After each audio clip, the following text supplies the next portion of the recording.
Hey, and we are back for the second part of our stream, which is very literal because I accidentally hit end stream in the middle of this. The great thing is that Streamlabs saves all my settings, so we're in the exact same spot that we were.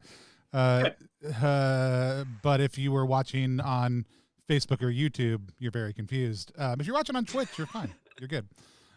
So some people are going to have to figure that out in a second. We are playing Grasping Nettles, and we'll fix it in post. Like, it'll just be one file when we're all done. It's fine. We are playing Grasping Nettles by Adam Bell. Adam, give people the elevator pitch for Grasping Nettles just one more time. Yeah, it's a world building game where you build a community and then see what happens to it over generations, or so far in our case, just the one generation, but we built out a lot of cool stuff. Yeah. And we're about to advance forward into the next generation by doing like a time skip.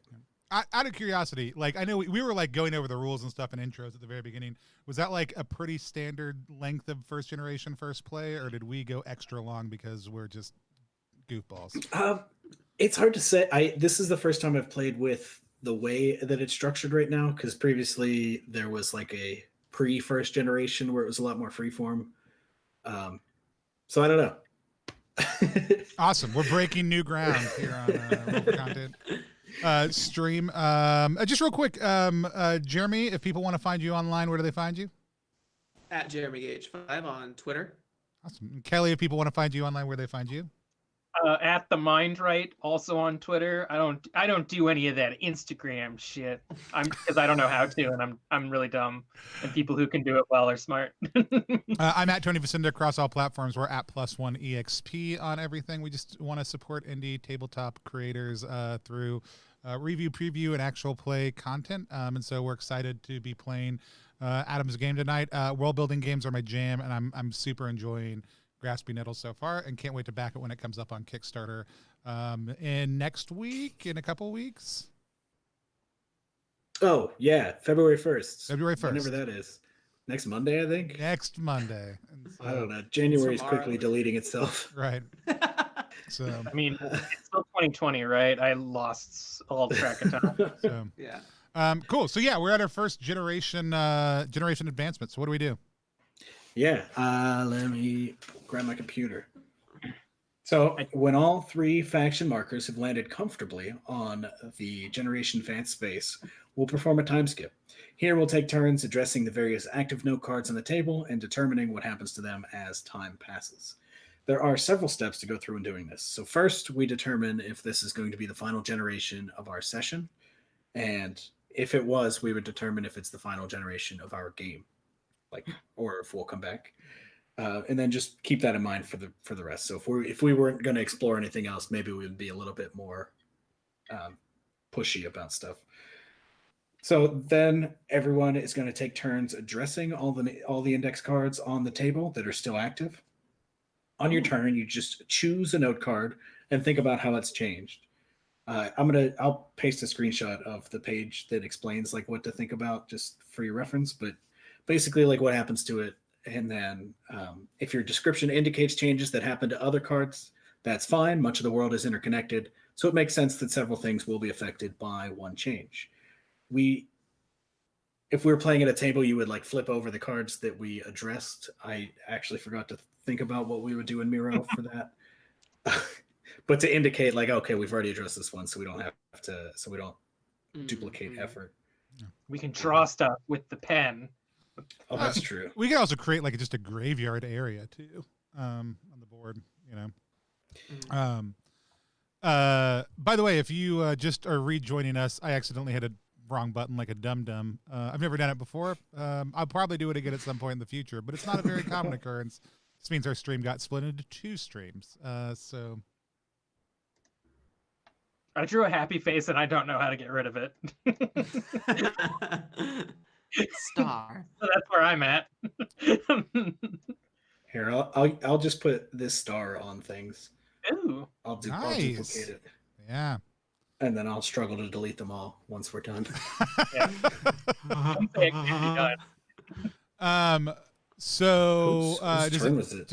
I think I had gotten us to Generation Advance for the shards because they are now in Redemption, so it's Kelly's turn. I mean, I created this looting the shards card, so I feel it is my obligation to take care of it. I think given enough time, a lot of the people that were there in originally to like take advantage of the space have almost like colonized it themselves. So maybe a lot of like the space that was left from the shards is now just filled with like families of the junction members who sort of just decided not to leave. Uh-huh. So I think like looting the shards kind of just turned into like taking the shards' homes now that they've fucked off. Right. Okay. I'm gonna slide this over next to the collapse because then Yeah. So the that's collapse kind is of a like thing. X junction home now, I guess. Let me lock these. Yeah. You love to see it. Cool. Yeah. If you maybe just like type into the collapse that junction folks live there now, and then I'll. I like that they slide this decided over. not to rename it, and it is still called the collapse. I'm into that. Well, it keeps others from poking back in, right? Like, oh Yeah. God, it's still the danger zone. Let's not go there. Also, don't come in here. There's nothing happening, but don't come in here. Yeah, I love the idea that like it is like they are the only ones who could repopulate there, right? Like they know how to get what they need from other things. Everybody else is dependent on the waste lords and the flame keepers, like to bring them what they need. I kind of this is burying the lead a bit, but I kind of wonder what that like resin thief, like how they played into the like establishment. Well, I've got an idea for that. Is it my? I think it's my turn, right? Yep. Yeah. Mm-hmm. So, our friend Spencer at the moment is encased in ice. Spencer, no. Let me explain to you how. I'm not just making that up. I mean, I am just making that up. It's the whole thing, but it follows if you. The script for this game. Yeah, you didn't. Oh damn So- it! That's what the spell was. So we talked about the cycles of the shards and this idea of this like freeze thaw thing. And so what I'm thinking happened here is that resin thief was actually a shard trying to get, just trying to remove some resin from the population's access because that's apparently their thing. And so this resin thief was a shard themselves, and like whenever Spencer found them, kind of got captured and is part of this shard cycle. I don't know what that means whenever Spencer comes back out, but It's kind of beautiful. He's like encased with the shard themselves. yeah, Oh, just, it's just beautiful. locked in You love- there for now. It's gonna be this underworld situation. Hybrid.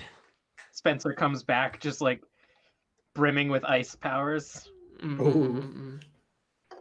Whatever that means for our Carapace friends. Carapace. Jeremy, I think it's to you.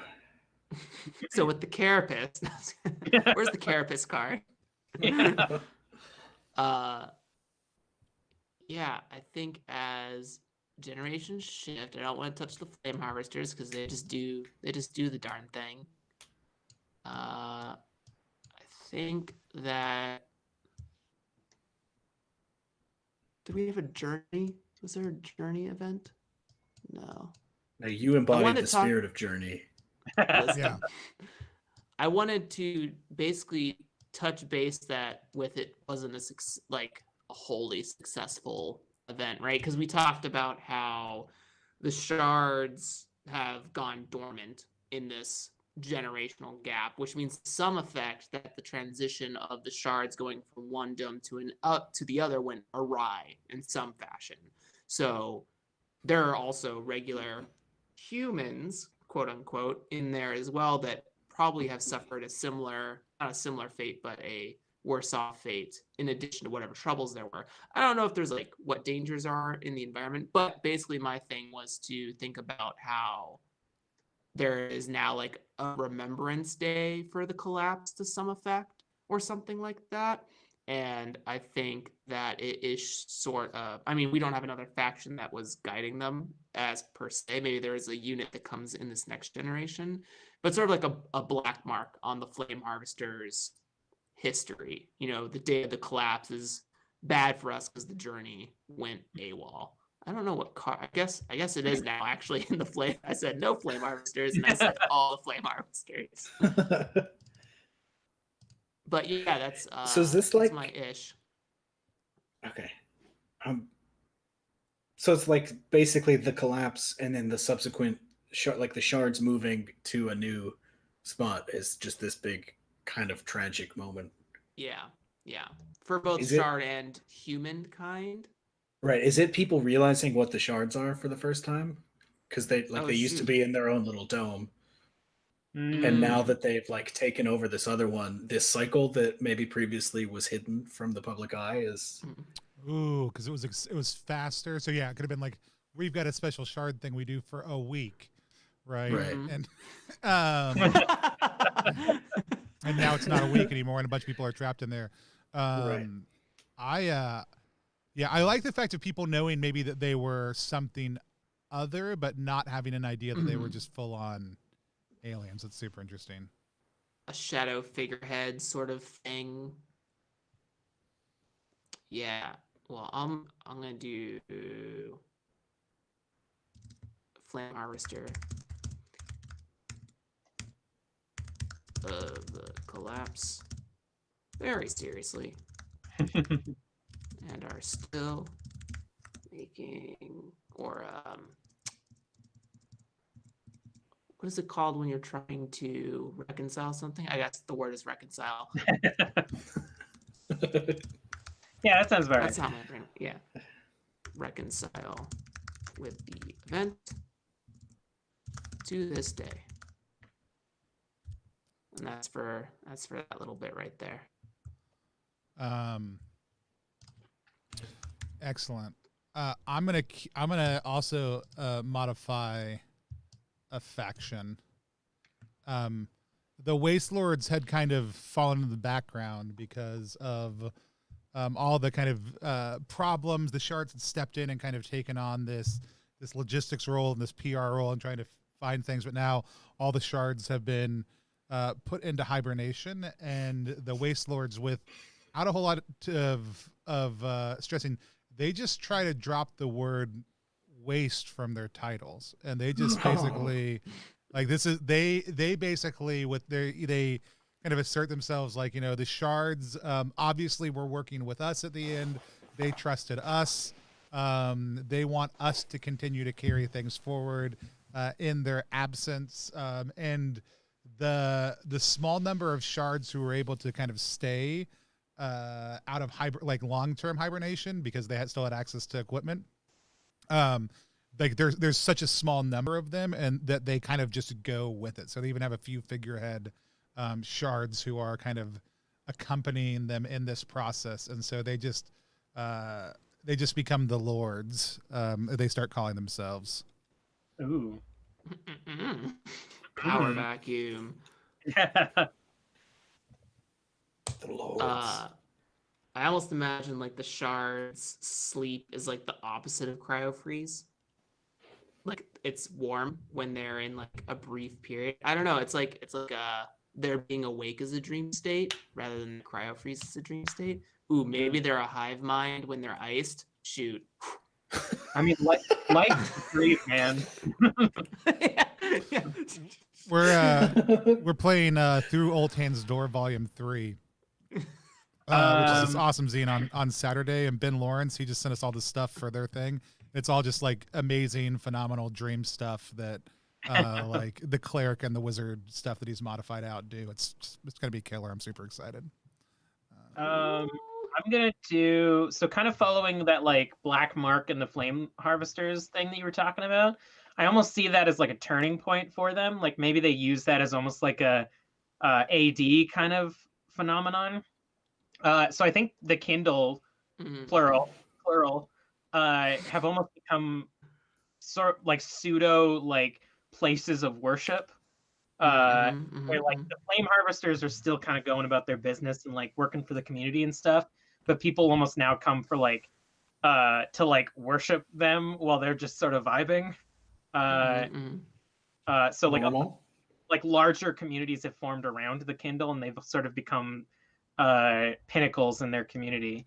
And I literally still just see the Flame Harvesters vibing, but maybe in this generation something happens with that. Yeah, Latam, my dude. So I will add that to La Kindles. I'm gonna put a little. I hope you don't mind me editing OG stuff, but I put a little. No, you should. Yeah, definitely edit stuff.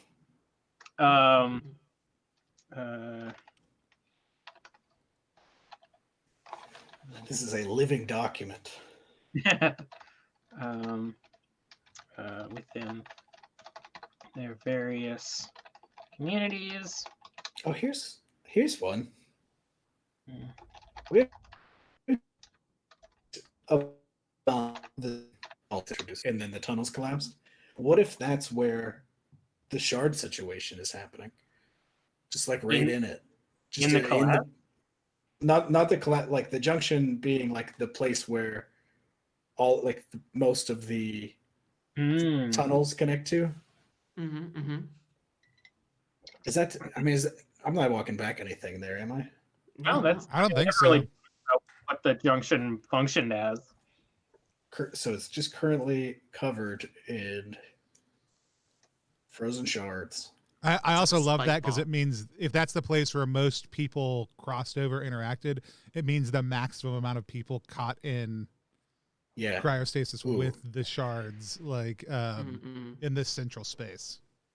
Ooh, a new species emerges as a blend. I'm just bringing back the carapaces, half carapaces. Shardlings. Yeah, I don't know what Shardlings. happens to the people Yes. that are getting caught up in this, but That's maybe what we'll I'm see. saying. But yeah, I like this as kind of a power move by the shards to be like, I mean, if you're gonna ransack our place, like we're just gonna plant ourselves right here and slow this entire place down for however long it takes for like us the to idea. go through this. We hid this secret from you for so long, but now that you've basically proven that you don't respect us, fuck it. Here's who we are, and also this is our place now. Yeah. Quick piggyback. Is there an option for the Kindles to be called hearths now? Because of that worship thing? Ooh. Is that a thing? I'll allow it. Yeah. I like it. Maybe the Flame Harvesters still call them Kindles, but everyone else has sort of like redubbed them as hearths. Yeah. That's cool. Love it. It gives you that old like how names evolve over generations thing. I'm here for it. All right. What do we got left? So we Do we have to do all the cards? Derek. We should address everything. Okay, Even if it's to say not much happens here. I mean, there's a lot going on with Derek. How's Derek doing? He is now calling himself first among lords. Oh no. And there's actually in the central area, there's a number of shards that kind of coalesced like near each other into what ended up looking kind of like a giant throne structure. And that is where he spends his day and his time. Get me out of here. No. As the emissary of the shards. So Derek is communicating with them? That is what he presents. Like he presents himself as the like he has the 2 or 3 shards that are awake up there with him, right? But he is the let's see, he's first among lords, voice of the shards. Come on, Derek. We've got to have something of the crystal throne, which is totally a throwback to when Margaretha would sit on her little throne wherever she was. Like this is him evoking that imagery. I think a appropriating is the word. Well, I I mean, mean- yes. I mean, yes, absolutely. I want to ask a clarifying question about Margaretha. Is Margaretha a shard or a human? I didn't She's a remember. yeah. Heard. Cool. Um, Demetrius. What a name. Yeah, first among lords, voice of the shards, keeper of the crystal chair. He is given day-to-day running of the lords over to his assistant, and now he fancies himself to rule over the entirety of the community. all right. I see you. I see you. Yeah. But I also do love the fact that we introduced that people are gravitating towards the Kindle and the hearths and not towards this power shift at all. I love that.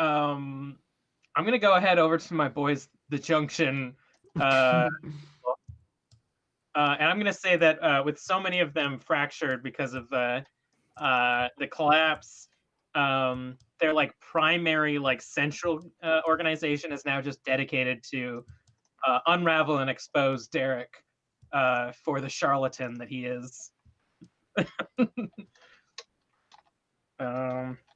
Reorganized to a splinter cell organization to dismantle and expose Derek's entire scene. Yeah, the Junction is now basically a rebel faction against the Dread Overlord, as they call him, Derek. The Dread Overlord.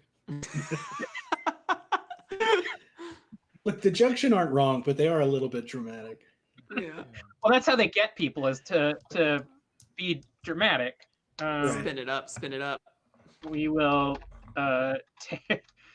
tear down the Dread Overlord, Derek. Bored by board. We really wish that that his name was something other than Derek, because Dread Overlord Derek doesn't evoke much. Yeah. Let's see.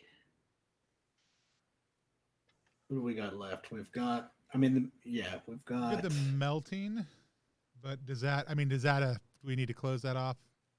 Yeah, I think that one. I don't know unless somebody has something that's probably just something that's over, right? Because it's just I think it's just a transitional event for seasons. I mean, we technically have. We didn't start Derek, but Margaretha is not like. I mean, is she just in? Is she in stasis? Is she out of stasis? That's. I mean, she's up on the plate. That's for any of y'all to decide. Right. So there's Margaretha, and then there's these two issues, which kind of have. We've kind of spoken on this. Yeah. That they've just. I mean, the whole thing has changed because of these things. Yeah. Yeah, those could probably be put over with the collapse if we wanted to. Yeah. Right. Yeah. Well, I think what I'll do is just. I mean, we could. Just mark these off. And because they're with. You're right. They're just with the collapse and the Junction situation and it all. So I think Margaretha. The thing that we get with that is that the crystal chair, like the back of the crystal chair is just this like frozen image of Margaretha. Derek's frozen chair. Oh my gosh. Yeah, the frozen chair that Derek claims to commune with or whatever. Margaretha is visible in it. The creepiest image possible is like her having been sitting in her chair when the hibernation kicked in, and it is like when he sits down, he's literally like resting his hands on top of her hands and sitting in her lap. Like, is the creepiest image I could possibly imagine for that. Yeah, Derek, get ready to sit there, bud. There's like 5 other seats around her, my dude. Yeah. Yep. Can't wait until next generation when we can just say Derek died. Derek's gone. He just died. Oh yeah, he is super old at this point. Like this is, like Again, I kind of picture like the conductor or whatever he's called in Snowpiercer. Again, Jeremy, sorry. Spoilers No, for Michelle, Snow. Oh, so wait, are you talking about the movie or the graphic novel or the TV show, which is phenomenal? I mean, the TV show is Sean Bean, so I gotta. But I do also like I like all of them. Snowpiercer's been I a love solid ass. Snowpiercer as a property. Yeah. Yeah, they've done a good job. They've been keeping it together. I'm just absorbing. That's all. My partner is in Snowpiercer. She did Walla. You can hear her scream about wanting to fight things. That's awesome. Wow. Yeah, that's super cool. All right. So did we get everything? We've got the clean up the city project. I don't know how that's going. Yeah, what did the Lords do about that? Well, yeah, wasn't clean up the Is city? is that just them announcing that they're the lords? I think Over the I city.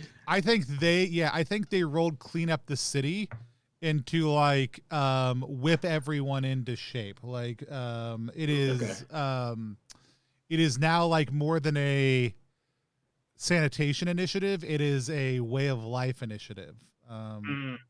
And they've just amped it up. Cool. Well, the Junction's not having it. Hey, you found out how to do crosses on the bottom. Yeah. Yeah. You did. So I'll do that for, Yeah. for everything that that we don't need to talk about anymore. So that, People like, are in the slowly future. rediscovering that we we went off for a second. This is the second part of our Grasping Nettles live stream. I accidentally hit the wrong button like a dummy. Where it's a world building game. We just finished our first generation, and we'll stitch these two together in post, and it'll be fine. Yeah, no one will notice. It'll be great. If I just stopped Favorite. referring to the fact that I was a dummy who had done it, they would have no idea. It's fine. It was the internet. You ever just in the middle of streaming and your phone won't stop buzzing, and then you look down, you got 100 messages that you're supposed to look at? Yep. And sometimes I'll look at them on my computer, and then everybody on the stream will accidentally see whatever I'm looking, because I'm capturing two things instead of one. That may or may not have happened, and so Yeah. earlier. And so, cool. All right. I think that's All right. everything. We can get rid of these stars. Stars. Arr. I'll help. I've recently figured out how to delete things. It's that delete button. If you look to the top right of your keyboard. I got a new keyboard specifically for streaming. It's wireless. Ooh. Yes. It's also sticky, and I don't like it. Was it sticky when you got it? Yes.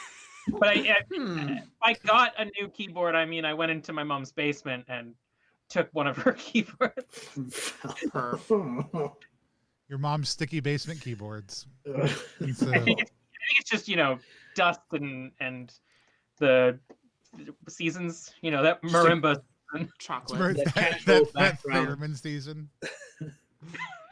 Casual background accumulation of filth that happens Yeah, to yeah. all things. Cool. Exactly. Makes everything a little sticky. Yeah. All right, round 2. What's Yeah. what's on my docket for us? Segue. I mean, it's whoever's turn it is, which I don't I think it's Jeremy. I think we're back at the top. Oh, roll a Jesus. die and move a faction. 6. The world's an oyster. He has been chosen by the hearth. Just speed run back to generations. 1, 2, 3, 4, I mean, 5, let's 6. I just can do move. it. Gosh, let's just ramp forward so we can get past the The age of lords being Derek. in charge. Wow. I have so many options. Analysis paralysis. Okay. Let's Nope, that's- do. All right. I need to get. I know what needs to happen here. So. 1. Wait. 2. 3, 4, 5, 6. Shards Ooh. are taking a back burner for right now. That makes sense. So we're Good gonna call. bring the Good opening. the move. lords back in here. Oh, I'm here to be a team player. Yeah, so the shards are in their deep hibernation, and I guess slightly we established that the resin is a material that helps them hasten their cryo periods. Is that Helps them wait, that what? I what think we're we've saying? established they have technology. I think we know resin is important for the way that they interact with their powers. I think that totally tracks what you're saying, though I don't know that we've So, explicitly stated it so far. I think the lords are kind of shifting back into a foreground view, and are still cleaning, keeping resin out of people's hands, but also now, because they're aware of what's going on, I think maybe they're playing a double game of like keep the resin away from the shards so that they maintain their power for the time being, or whatever that tech is, or resin, what have you. Yeah, Okay. Dig it. that's Cool. you, Tony. Back to you, Tony. I also like 5. that as a move to keep the shards like frozen in the middle Yeah. of the city Yeah, until we change it back. it's cool that an entire generation goes by where like there's 5. apparently there's just a part of the city you can't go to because people are frozen there. All right, it's time for a new season. All right. It is Why- it is now timpani season. Oh man. Oh. That doesn't seem right. All right. It's now timpani season. Boom, boom, boom, And actually, I didn't intentionally choose the flame harvesters for this. This is a season of hard work, Oh no. where people set and accomplish big goals.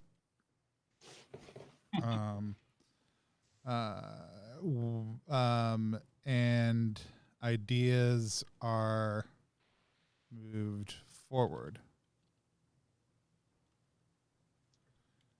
So like generations advancing, you might say. I mean, we may as well head forward.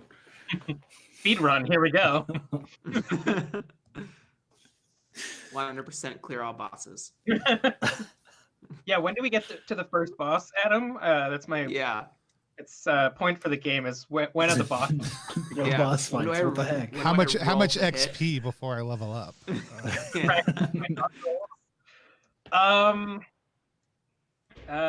Okay, so I got a 2 on my roll. So 1, 2, or 1, 2. 1, 2. I want like the Mario Party effect where it will show me all the combinations of endpoints. Yeah, that's true. Make I- a digital version. I will say I do love the design of the board creates a whole lot of options for how and where you can move. And you don't have unlimited options, but even if you've only got like a 2 or higher, you've still got enough to make it really interesting. Yeah. Yeah. Well, I didn't want it to feel bad to roll any number. Mostly. I don't even think even the other important thing was earlier we had to roll a 1 or a 2 a couple times. Like there were times you needed to roll low and you wanted to roll low. And I do like that. I do like that it's like, okay, it might be too far away. It might be extra close. And so, yes. All right, I'm going to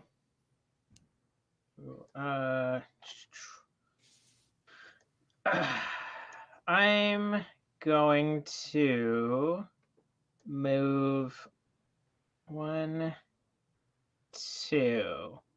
We're gonna do another scene with the junction. Oh.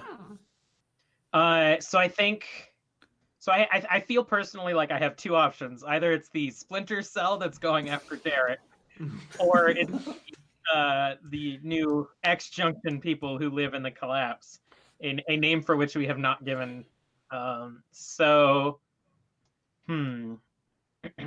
kind of like the idea of in on the let's zero in on the collapse junction members, because we've established that there is Spencer still there, but he's encased.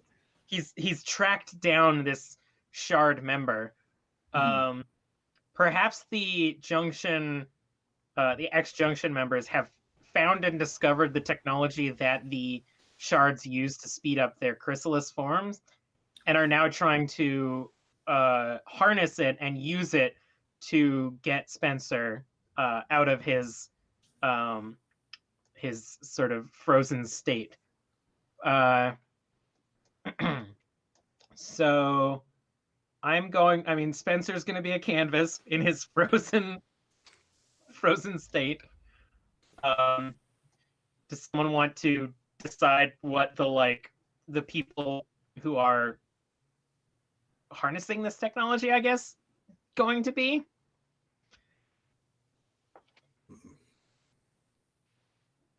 Yes. Say the question one more time, though. I have a teenager texting me about an emergency, unfortunately. What's that?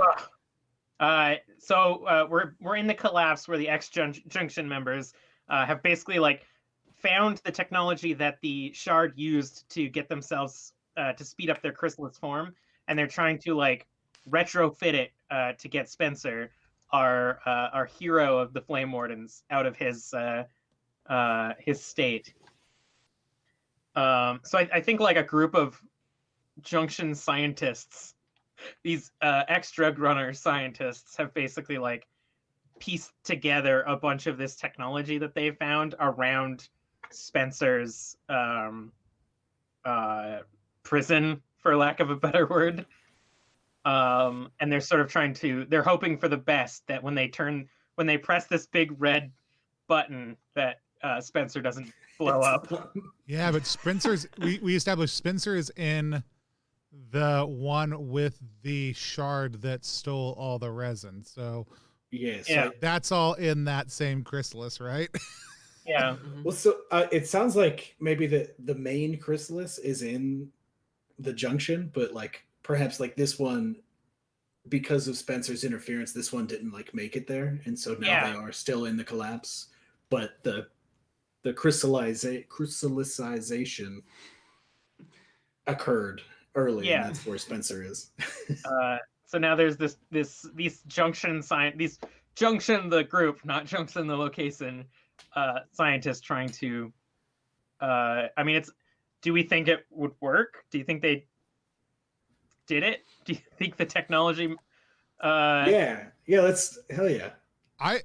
Do we want to, is that the scene? Is that the scene we're setting? Yeah. I've got a pitch. I think I've got something of a pitch. I was going to say, if somebody wants to play Spencer, somebody else could play the thing that happened to Spencer. Oh man, that's fun. I've got an idea for the thing that happened to Spencer. Okay. All right. I'll play Spencer, I guess. I think we see that the scientists have all this information, the machinery kind of plugged in, and they really don't know what this stuff does, and they couldn't ask. They kind of put it together as best they can, and because there's two of them, they went ahead and put a couple sets of this machinery on and networked and kind of linked them in together, and all of a sudden we see just this bright glowing pick up inside the crystal. And it's got this kind of deep, almost amber quality to it. And most of the time in the past, we've seen any of the light or colors associated with the shards have been very cool, like light blue tones. And this is a warm amber kind of glow. It's getting more and more and more and more intense, and we lose sight of both the figure and of Spencer for a moment, and then as we hear kind of a collapsing noise, we see the light starting to cool down, and as we come back, there's only one figure left, and it is Spencer, but he has a chrysalis.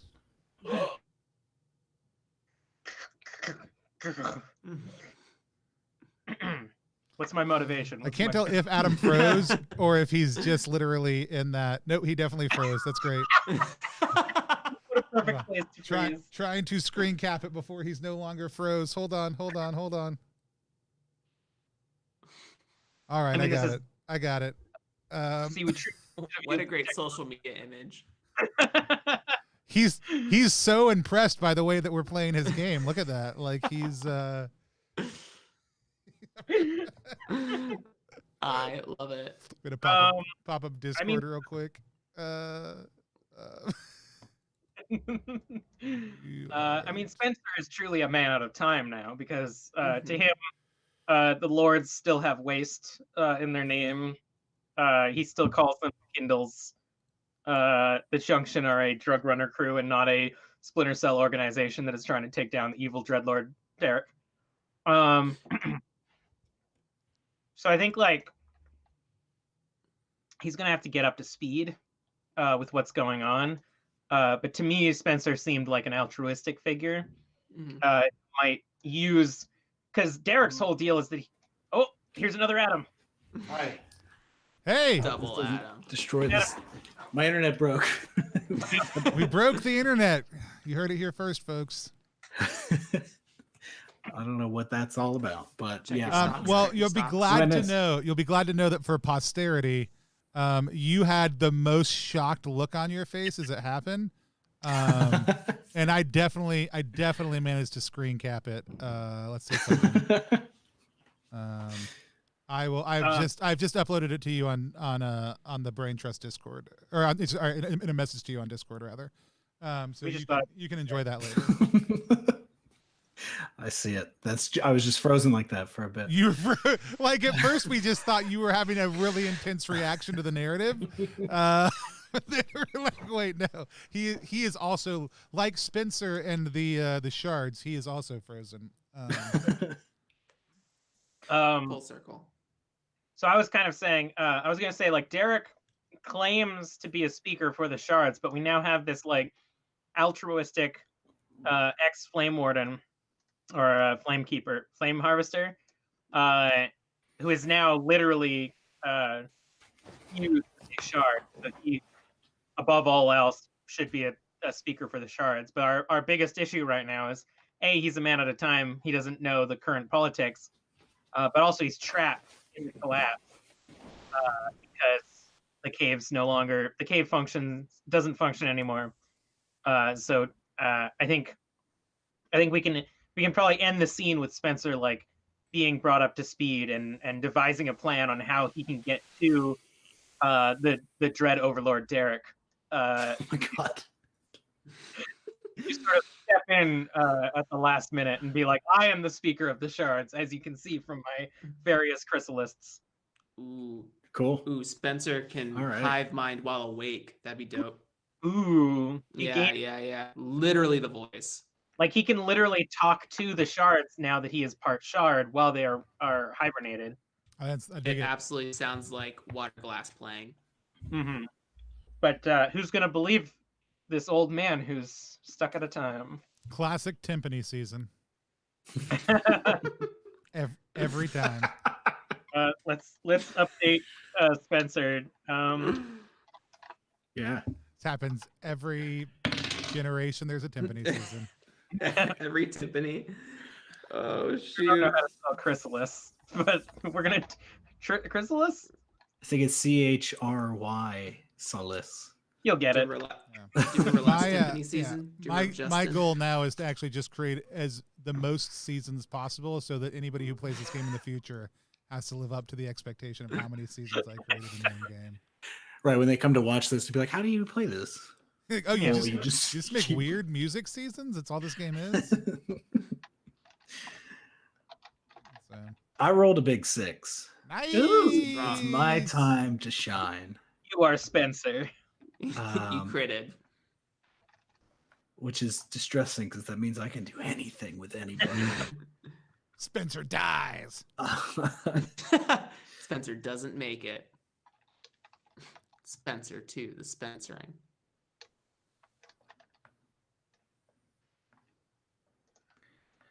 What do we got? Flame harvesters, junction, lords.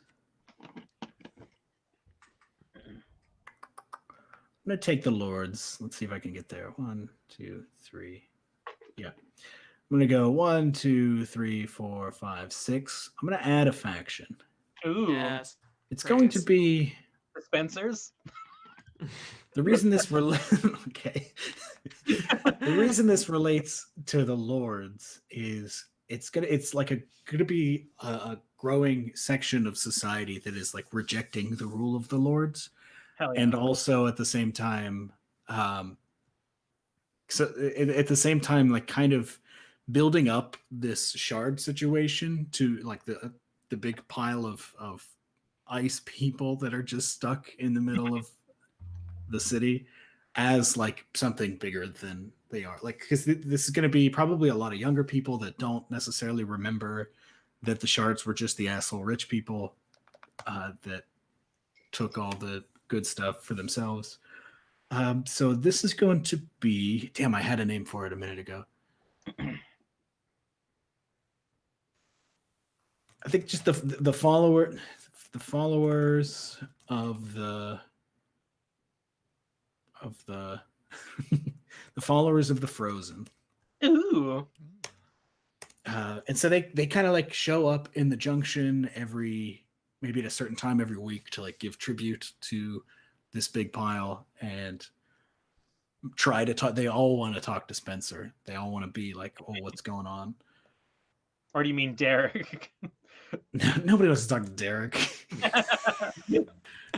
Maybe there actually might be a divide in the followers of the Frozen. Like they all did talk to Derek as they were growing, but then this Spencer character like emerged and looked kind of funny though.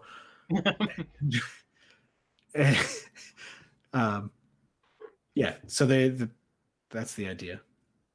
Old Testament, New Testament. Let's go. Are you now seeing a loading bar over Adam? Mm-hmm. This program is I'm not gonna lie, I've never seen a loading bar on Google Hangouts before. That's my fault. I'll fix it in a second. Did you turn into a loading bar? I'm processing. To the shards and want to meet Spencer. All right, that's my turn. Truly, Google meets to its limits. All right. Back at the top. That's a 5 for me. Oof. Powerful numbers. So privileged. Did bring the shards into this, so I connect with the working class and the elite class. That's true. You did go from one end to the other.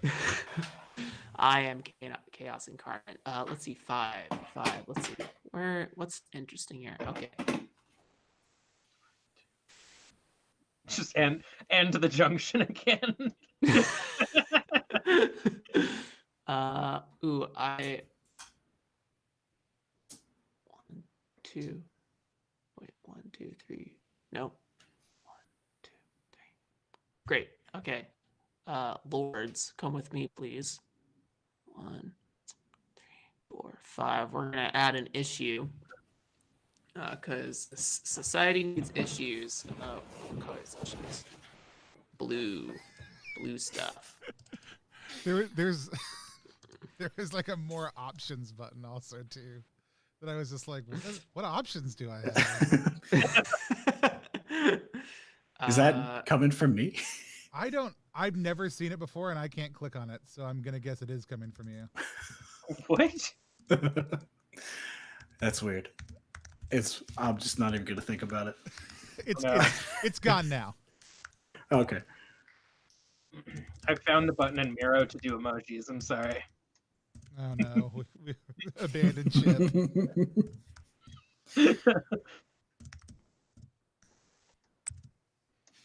Yeah, for reference, I have a like regular camera plugged into my computer that is feeding into OBS, and then OBS is feeding into Google Meet, and the camera died. So that's what happened. Yeah. I don't know what the more options button meant, but I'm sure. Derek, huh? I'm sure before, like, it probably was things you could do while you were like looking to fix it. So I think that Derek is becoming impatient with all of his new propaganda. So I think that with these new splinter groups arising as generations pass and a sense of legacy needing to be established, he's going to start using the lords to assert some dominance, because I think to the lords' advantage, they understand the city better than anyone. I mean, they were working in the tunnels and all sorts of back alleys and things, and this is going to be a very like guerrilla tactics scenario for Derek. It's Nice. aggression time for the lords. Going on the offense. Mm-hmm. I added a bit of flair to the wheel, just for the I like that. It lets me know I can't go over that spot. It's too hot. Danger zone. But that will be my turn. All right, I got a 6. Oh, And let's see.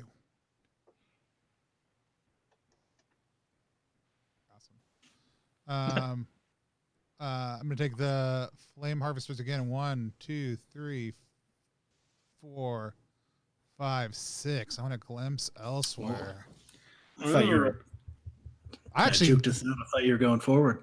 No, I deeply enjoyed this option last time we did it. It was super fun. And I do have something that I think needs to happen.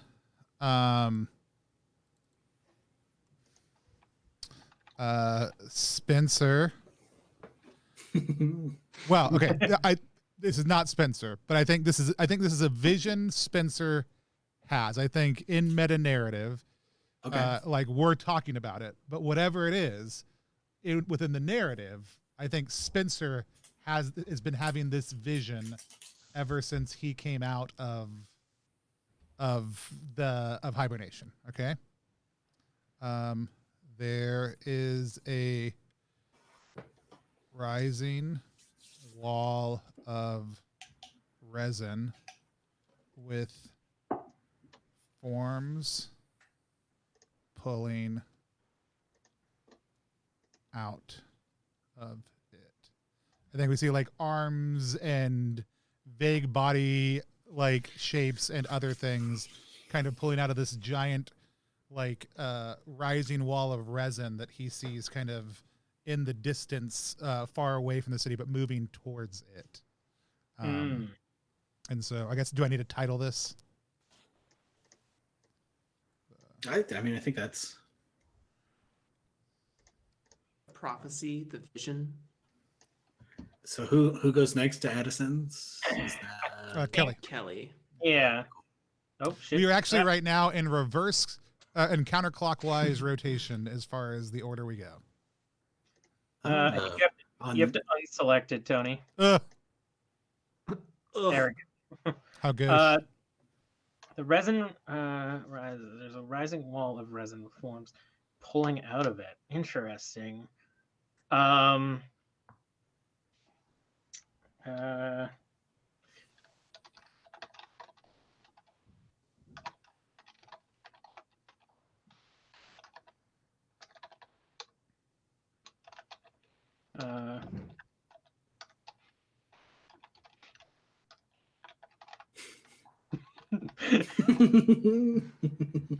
So around the resin, nature is regrowing, and a new non-percussion based season is starting. Nature is healing. The brass is returning.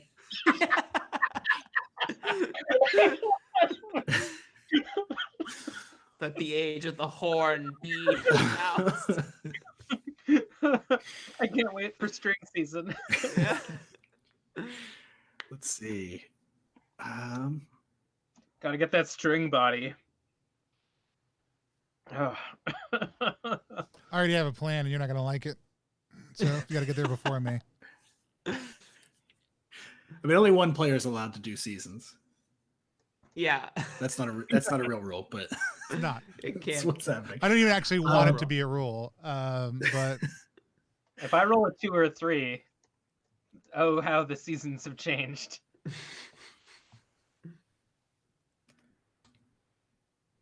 What do I? There's a lot. You kind of gave me a big broad thing to do here Hell yeah. with one sentence.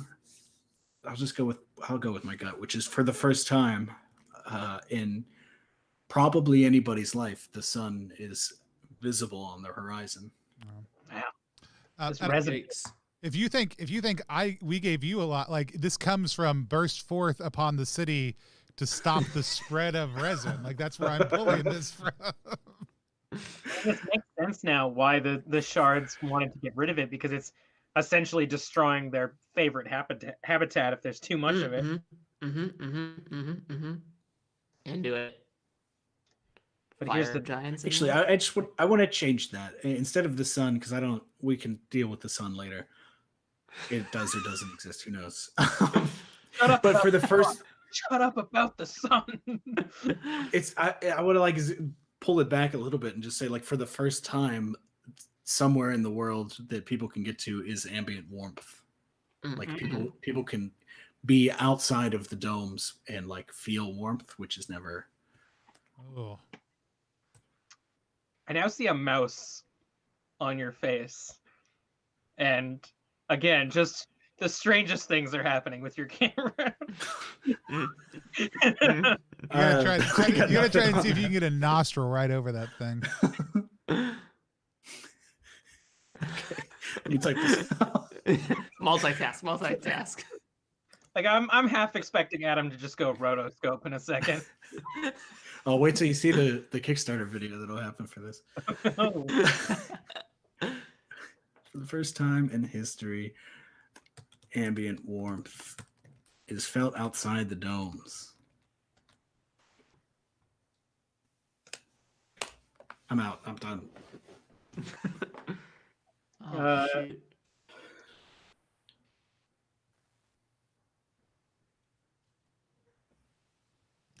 I went outside the dome for a second. Is it I warm? love that. Yeah, it was great. That Spencer. Hold on. There's like a full circle thing happening here. It's vibing. I'm vibrating. I'm shifting molecules. Mm. Wait Something, till you something. Adam do this camera.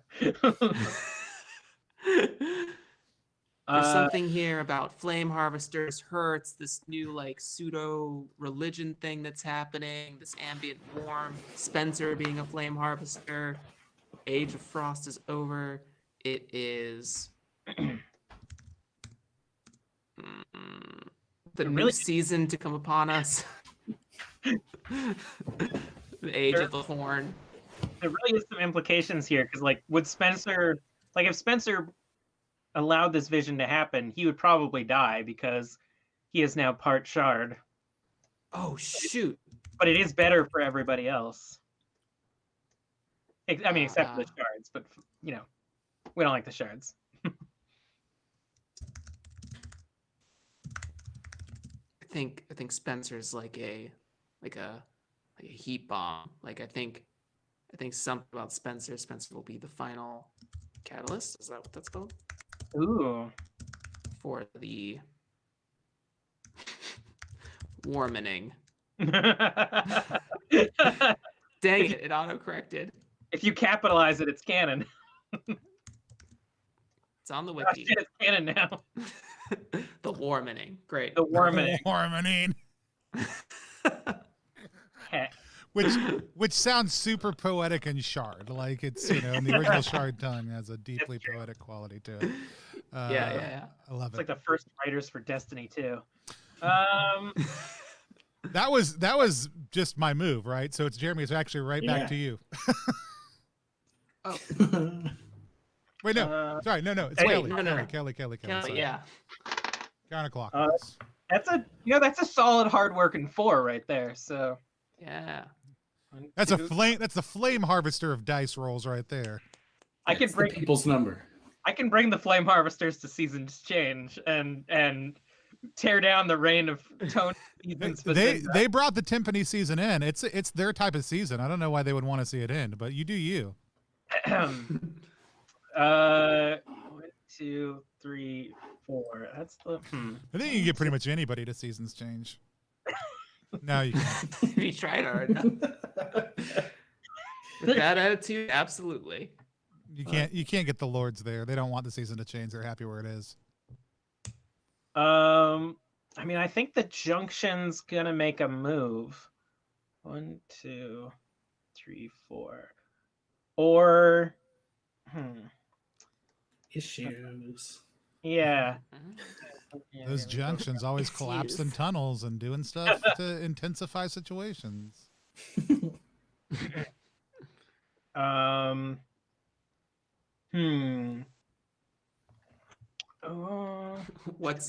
What is Derek in the mood for right now? Okay. I don't think I realized that the Derek's patience testing was an issue, not a project. I like that. Like, Yeah. It's not productive. Derek's just making a mess. Yeah. Yeah. I'm gonna move to event because I feel like we need a little bit of heartwarmingness or something. It's a little dark right now for my taste. The event is Derek orders the death of anyone who opposes him. Yeah, End to the hurts. it's guillotine day. Everybody gets Everybody gets a cabbage. I think something. Everyone play Welcome to the Clock Tower, and actual executions will occur. I think some sort of like. I was gonna try to like. I think the Flame Wardens, I keep calling them the Flame Wardens, the Flame Harvesters. The Flame Wardens are a title that you can get in the Flame Harvesters. Yeah. The Flame, you know what? Fuck it. The Flame Wardens, which are almost like the priests, I guess, of the hearths, really want to create like a unification. So they're each hearth sort of has like a ceasefire sort of like sanctuary event where you can go everyone can go to the hearth and more or less like make up, or like not necessarily make up, but there's no fighting allowed in the hearth. Like flame. like kind of like an armistice day, but smaller. Yeah. Let's call it the quelching? No. The smothering? I like quelching. Quelching? Isn't quelching more like water though? Water quelches. Your thirst, yeah. Quelches your thirst. Extinguishing. You quelch a flame with water. The quelching hosts the quelching events at the hearths. So it basically gives anybody who's not like either involved in this these infightings or is but needs like a reprieve can go to the hearths for sanctuary basically. And it's just it's a nice little Derek free zone for a moment. Oh my god. Yo, get me a Flame Harvester hoodie. I need it. These are the dudes for sure. I'm curious because you said the Flame Wardens. Like, I love the idea so far that people are coming and starting to treat the hearths like they're a religious place, but that so far the flame I can't now I'm gonna mess it up. The Flame Harvesters are just like, we work hard, we get the stuff we need to keep everybody warm. So are Flame Wardens Flame Harvesters who are now engaging with this religiosity that people are expressing, or are they individuals who are like, hey, we're the are they people who are not Flame Harvesters who have placed themselves as intermediaries? I think it's the harvesters that see like the power that they hold and are trying to sort of use it, like play within the game to use that power for good. Yeah. But we see them. We see them as a positive force still, right? Yeah, they probably dress up in like gaudy, over the top looking like fire garb just to like appease the people, feel like they are actually worshiping something. It actually even is like there's a little bit of like the early church reality of like deacons of like somebody's got to feed people. Okay, we're gonna pick a few people who are its job to like feed the people who can't get food themselves. Like the flame wardens are people who it's like, look, all these people keep on coming here. We need somebody to take care of them. You're a good dude. Like you're in charge of that. Or Yes. or non-binary individual. Yes. I am into it. Cool. Derek's patience wanes. Derek. Awesome. All right, Adam. I rolled a 2. So we're keeping it relaxed here. I kind of want to make a flame warden. Ooh. 1, 2. So let's get a character going. It's going to be somebody's. I can't speak sometimes. It's a flame warden that I'm making. Their name is going to be. What's like a good fire word? I want it to be like a moniker they've taken on. Yo, I for real was like trying to think of like the trashiest paladin name, like Ethereal Lightbringer. Yeah, I like you have like Ember or Indro. Ignis. I've come up with another recipe. Ignis Coal Stoker. Something Ooh. like that. Coal Stoker's pretty good. I do like Coal Stoker. What about like Amber Coal Stoker? Oh, Yes, that's good. absolutely. Yeah, 100%. Oh, we see like because of the warmth of that, like the amber tone of that light, like it has nothing to do, like it's just totally an association, but people named Amber are very well thought of now. Ooh, yeah. Praise. Amber Coal Stoker. Love it. I'm gonna go with actually Coal Stoker Amber, like first name Amber, but the title is Coal Stoker. Oh, I like it. So that's gonna be a flame warden who lives in like the flame warden that kind of presides over one of the larger hearths in the city. How do you say When the presides? Is that it? hearts-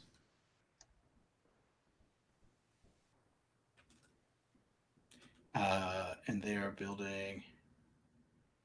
I guess she is building. Kind of building a pretty big following. Good. I'm all for it, Amber. I stand Amber. I like Amber. Maybe it's even the hearth / Kindle in the junction. Like maybe it's the main. Ooh. Like. Okay. Yeah. I was thinking that, but I didn't want to go that far. But we're gonna do it. Maybe the flame harvesters have been like retaking the junction, but they're sort of branding it as like some sort of holy event. Like even though there's below the surface, like people are just going to work cleaning that shit up. They they say like, by the power of the almighty fire, we have reclaimed the junction under the name of the flame wardens. Right. I actually like the idea. I think more of them as like it is just literally like we are just good people going about everything we do, and that is how we reclaim things. Like it doesn't have to be like massively ostentatious, but that they actually have just like that they just do the stuff that is good, and people take absolute notice of that. Because I do like the idea of like the people assigning this virtue to them. That they are just like, yeah, like sure, Whatever you need. Whatever you Okay. need. Whatever gets you through these cold days. right. Yeah. Oh, that's It's always Yeah. cold. God damn it. that's a thing they say. Derek, Derek. come on. It's always cold. Shut up, Derek. Has anyone else thought about the sun lately? All the can't believe time, I put- Derek. The final thing I put there was that she is subtly nudging people to dislike, or subtly nudging people to dislike the shards, and like meeting people's needs. So like trying to supplant this mythical idea of these shards that people are starting to make, Mhm. and you know where that goes. Who knows? Yo, I've let got me ideas, get to but- issue, dude. Derek is not having a good time. We'll see what happens. Oh, that's a All 2. right. Ugh. 2, huh? Kind of think of that episode of Community with the Meow Meow Beans. The the various numbers on the the Logan's Run episode. yeah, where Tim and Eric just showed up for some reason. It's very good. All right, Jeremy, where you Can't come back going? to this, let's see. I think that we are going to. I want to. Ooh, let's actually do that thing. I'm going to move the Flame Harvesters to start, finish a project. We're going to start a good old project of exactly what Adam said. Is this project color? Yeah, that's We're project gonna melt the ice. I'm gonna do the opposite of what you said. No, I think that there is this kind of I don't want to use the word like propaganda because I don't think the Flame Harvesters would do like a nasty Everything is term. propaganda. That's their Doesn't- propaganda. They've got giant signs that say everything is propaganda. Starting to spell Jeremy. Jesus. Don't worry about it. Starting. Why'd you have to make a game where we have to be good at typing and spelling? Well, it's not a big deal unless you're playing it live in front of an audience, and then they don't know. And, you know. Damn it, Tony. Starting to alleviate the. Tony, I keep coming here just to play with you, off camera, and you're like, I'm gonna start stream every time. And it's like, every single time. Tricked again. Yeah. Now I must perform. It's this is the third it's time. 100% a Charlie Brown and Lucy situation where I just keep on pulling that football away every single time.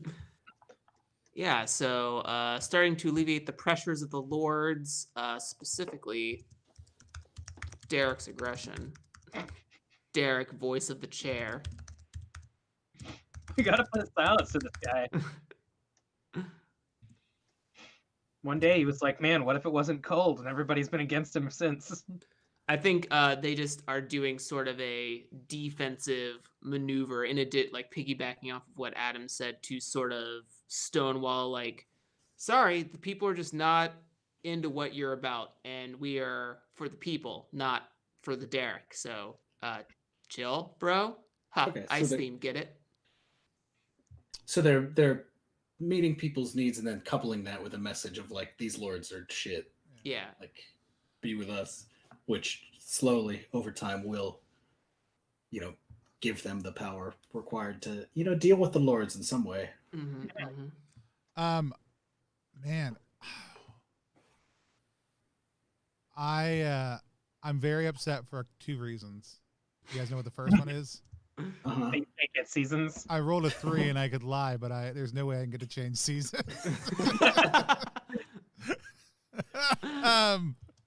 That's one of them. You know what? I've got 2 things I kind of like the idea of. One is retiring Junction, because we're not doing a lot with them right now. I know we've done some changes on them, but I actually think what we're going to do that makes the most sense at this moment in the narrative is 1, 2, 3. I think we're going to change the Flame Harvesters. I think they are going to become the Flame Wardens. Oh, I'm so nervous. Where It's coming. It's coming. Followers. I think we see this like, this takes off. And I still think we see large amounts of Flame Harvesters who just they're going to work, they're doing their thing, they're doing what they've always done. And as everybody's like, we're Flame Wardens now. We keep the flame, like we bring the warmth, like we're here to care for the people and push back against the cold.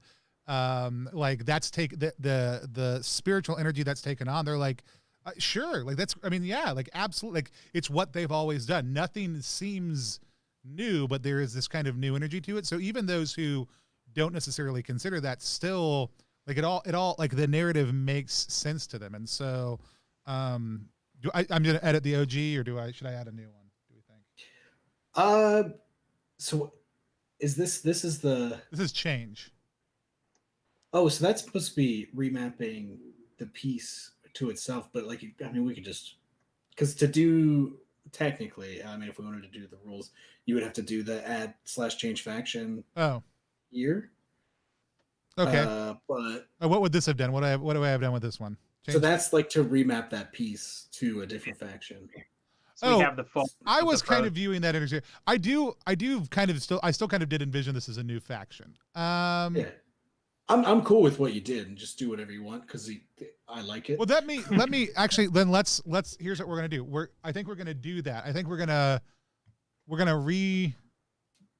this one's remapping the piece, right? We are gonna create a new one, right? And that means I need to do this. So I think the Flame Harvester still exists, but they essentially become a faction within a faction, right? That they all the same things I just said, right? But the Flame Wardens now have really become the major speakers for the group. So they're the harvesters that are out doing the work, and then the wardens that are like who are they have become more the face to the people, right? So they are doing the good work, but they have basically, like, harvesters go out, they get the stuff, and then the wardens are like, we're gonna go deliver the resin, and we're gonna, do the refining. We'll get it to people, but also we're gonna take people food and blankets and other signs of warmth. They're gonna help them deal with the fights they're having with their neighbors and all the other different things that people need. They're kind of stepping into those areas also too. So the Flame Wardens, they take on the mantle of responsibility for the needs of the community, helping the helpless, pushing back against the cold.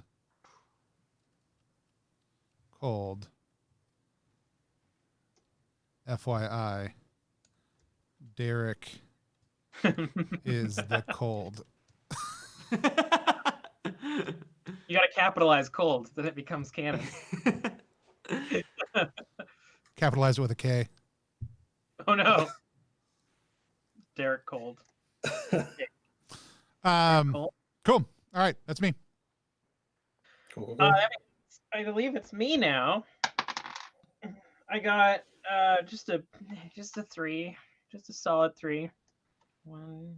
It's not quite the people's number, but it's still a hard-working number. Yeah. I kind of see 1, 2, 3. I'm gonna retire the lords. I think there's been so many factions against Derek and the lords at this point that I think there's sort of their numbers are dwindling. Their oh no, there's the whole thing reset. You're back. All right. Their numbers are dwindling. They're kind of like resolve is weakening. And I think the lords are kind of on their back feet right now. So I think when we finish the generation and we determine what each card does, I think at this point the lords are sort of, they need a Hail Mary or they might be done for. Sweet. Big 5. So if we're heading that way, 1, 2, 3, I think it might be time to move forward. 2, 3, 4, 5 for the Flame Wardens as well. So I mean, this is just them. Like they've set up their goals for like the time being, and this is just them putting in the work. As I always say, stoking the flame, in the work, building that mass line, so that they can maybe take power eventually. And by take power, I mean give power to the people, ideally. Mhm. Yeah. Hopefully they're that type. Yeah. All right. All right. Jeremy. It's on you.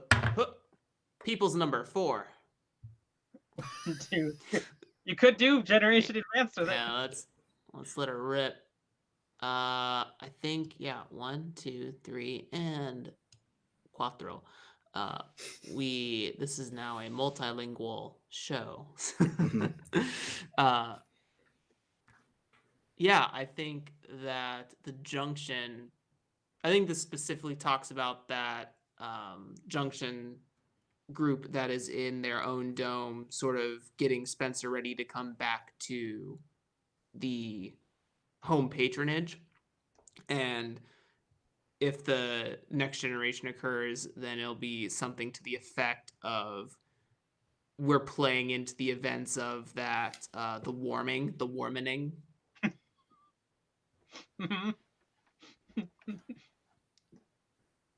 I like whoever's job it is for PR for the warming. Warming. The warming. Cool. It sounds Yeah. better in Shard. Yeah. Dresnaik, yeah. What did they say? Warming. Oh, roughly translated to. Yeah. All right. Yeah. It's actually more Cool. the one that is warmed. And contextually, it's to a place and time, but if you use it for a person. So Yeah. we're marking how things resolve? Yeah. So again, first step is determine if this is the final generation of our session. I'm gonna guess yes. I think we should probably go. Yeah, I don't want to. I mean, like, okay, so the me playing this game, 3 more generations, right? the length of a time of a live stream, especially one that I clipped in half. But yeah, just yeah. I think this is good for us to be the last one for sure. Cool. So we just do the thing we did last time For but this with the session, knowledge once that- a year, we'll get back together and play in this world Okay. again. Yeah. I mean, hey, I'm not opposed to it. This is good. Tony will trick me into streaming it again. Which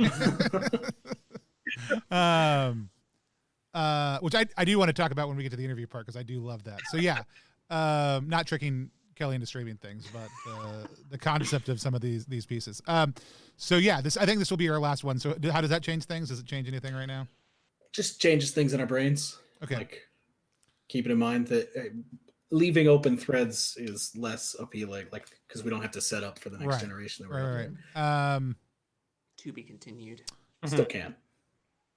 And I'm gonna go first. So I want to start with something innocuous that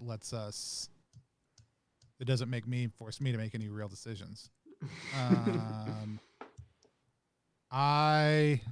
We haven't dealt with Spencer. I feel like that's a big deal though. That's book 2. Yeah. We got to keep the franchise rolling so that we can make more money. See? Business peoples. I think in book 2 we also introduce a hot love interest. Mm-hmm. Really explore Spencer's sexuality Mm-hmm. a lot more in book 2. Between potentially Amber and Derek. It's like a Hmm. choice. It's like a love triangle. Or Yeah. love V. Yeah. It's the point of a flame is what it is. Yes. I'm gonna resolve the junction, the town square, but its circle currently covered in frozen shards. And I'm gonna do something small that you guys can figure out what you want to do with. An explosion rips through the town square, exposing it to the outside elements. Whoa. Tiny. Just a little, just some light, you know. Honestly, I was in the same space because I imagine the junction is close to the other dome that sort of had whatever its malfunction was. And I was like, there has to be like residual damage somewhere else. Like a weakening happened somewhere. Because I those mean, lords, The weakening, the warming. I'm a big W's guy. yeah, the lords got all uppity and stopped actually taking care of the runoff, and it just backed up and exploded. We don't. I mean, no one knows what happened. Like, I mean, like there's a there's a lot of death. There's a lot of worry. There's a lot of exposure risk right now, and there's a million theories as to what exactly happened. Kelly. Yeah. You left me this like un petit thing. I think what I'm gonna do is that you know, I'm a big romance fan. I'm gonna say that Cole Stoker, Amber, and Spencer do in fact get together because their goals are very similar, and also and they're both kind of snacks. So I think their goals kind of align. Spencer finally makes his way to the junction, either pre or post explosion. But when relaying his message and his goals to Amber, they sort of start working together and getting closer. And then sparks ignite. We all see it. Yeah. Book 2, Sparks Ignite. Yeah, that's mine. Adam? How do I follow that up? We had explosions and then fireworks. Ooh, yeah. Let's see. I'm gonna go and talk about. We got the Flame Wardens. I'm gonna move this project over to them. The Flame Wardens, with their project, like frankly, they're in the perfect position to not take advantage of this, but to use this big problem, this explosion, to like further their influence, because they already were building up this network of like, here we can feed people, here we can do XYZ, and so they're in the perfect position to take care of more people and like try to help as many people as possible, giving them yet another leg up in society. Nice. People's people. The people's champion. Establishing things. God, I love them. I really do. I am going to be a flame harvester when I grow up. All the kids want to. I'm gonna cosplay as Cole Stoker Amber. Yes. Yo, if someone can bring that to life, absolutely. I would love this for the single stream episode to just be its own like meta that just expands over the internet. Awesome. Let's see. Is that was that all? That's it, yeah. Let's see.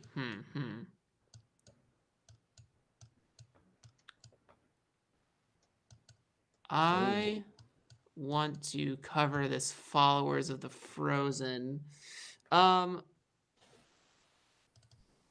They wanted to meet Spencer. Okay, so I think it's kind of a fold event. Like, I think that the Followers of the Frozen were this new, young, trendy thing that was sort of popping up, and then Spencer arrived and gave them the Messiah they always wanted. And so they've sort of folded into the, I guess, would they call themselves something new? What would you call the follower? What's like another word for embers? I don't want to use the word embers. Smolders? Coals. We have a coal stoker.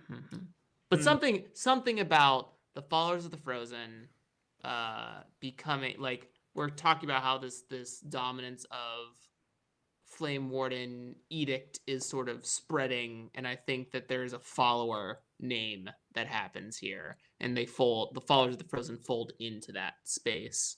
They move away from the ice and into the heat. Yeah. Royal? The Followers of Royal. Royal. Oh wait. I don't hate that. Cinders. The Chard? The Chard is pretty cool. Yeah, the Chard is pretty cool.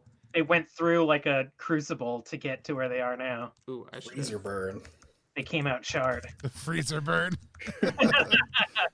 The They just we taste should have kinda cooked this funny. a couple weeks ago. Ooh, The chard. Which maybe is they use some sort of like shard language, and the chard is a rough translation. Mhm. It is they who are shard. They who are shard. They who are cooked too long.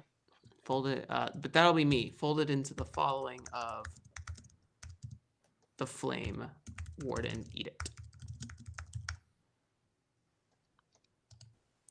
Spell. the char, the shard. That's what I keep hearing. Is just You're all about those Chard. greens. So, gonna make some nettle tea and eat some shard. Yes. All right, it's time for Tony's Seasons Vicinda. A new season starts. I'm gonna resolve the seasons. They all roll into one mega season called marching band season. And, it's just all Sousa all the time. I'm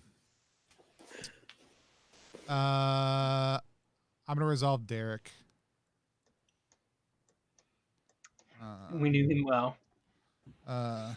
Derek was killed in Yeah. the explosion. That's That's the just for best, audience honestly. satisfaction. Like we cut into the throne room. We see explosions starting to rip out from numerous locations. We see terror hit Derek's old aged face, and as he turns to slide off of the Margaretha throne that he is sitting on, fire just rips out and in slow motion rolls across his body, covering him. It's all very emotionally satisfying for all of you out there who are just waiting for that moment. Can we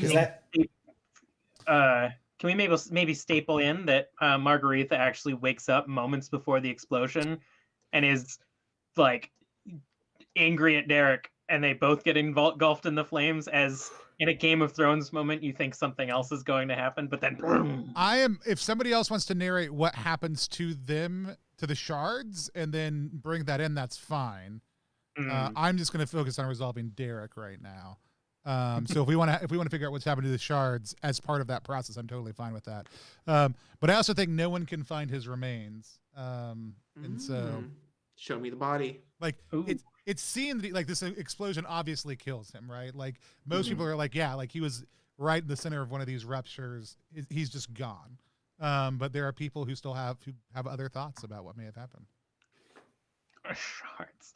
I think I will take on that mantle. I think the explosion does destroy the remaining shards that were inside of the junction.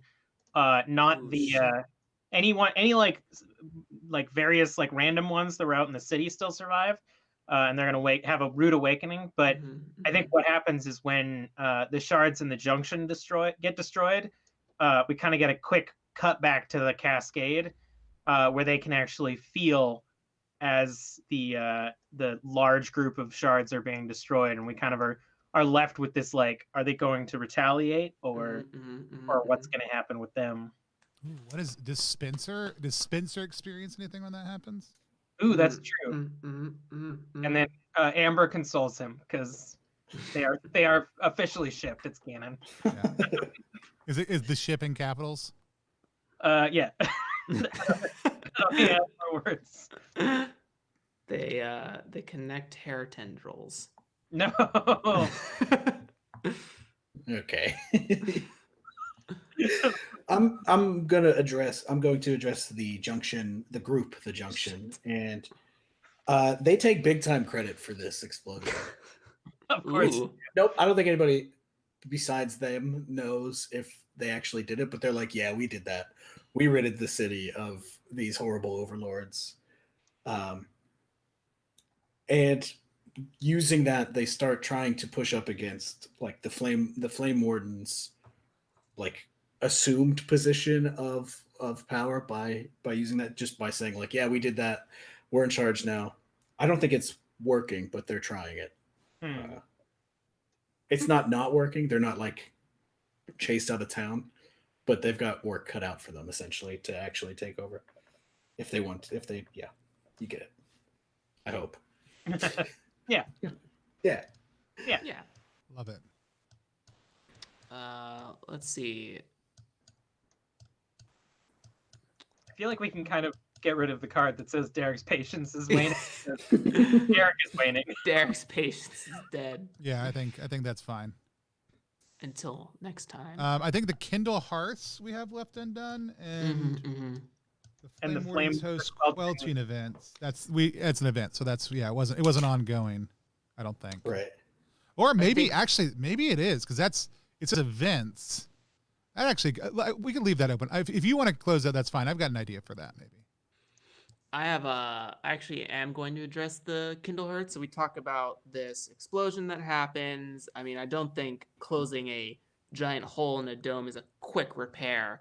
So I think the more immediate solution is sort of this recontextualization / restructuring of the dome's layout to be more centered around the hearths. So it kind of creates this connected housing community. I think that's their move, right? Because you talked about how they were already supplying for people with the explosion. What's the next thing we can do to make sure there's as many survivals as possible? So I think it's getting people away from the hole, finding new places for them to live, and recontextualizing those areas. And I think that when the first dome, or excuse me, the hearth in that area does it, the other hearths kind of follow suit. Like it just sort of spreads.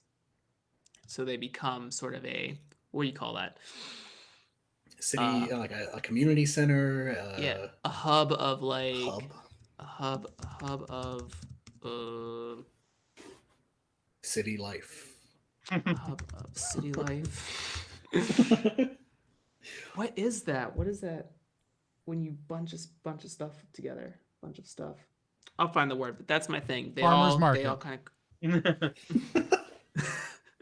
of they all kind of stack and coalesce on top of each other.